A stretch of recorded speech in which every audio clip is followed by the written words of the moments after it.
सुन सुन ये जान ढेर काट न कान, सम्हार के रख जवानिया के।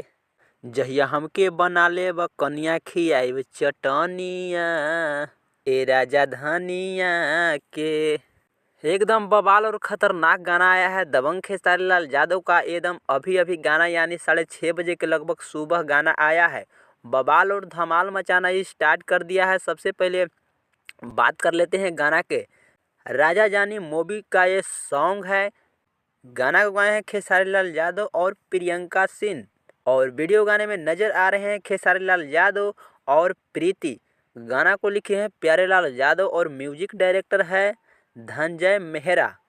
तो एकदम बवाल और खतरनाक गाना है। तो अगर इस गाना को नहीं देखे हैं तो जा कर के देख सकते हैं। बहुत तेजी से इस पर व्यूज मिल रहा है।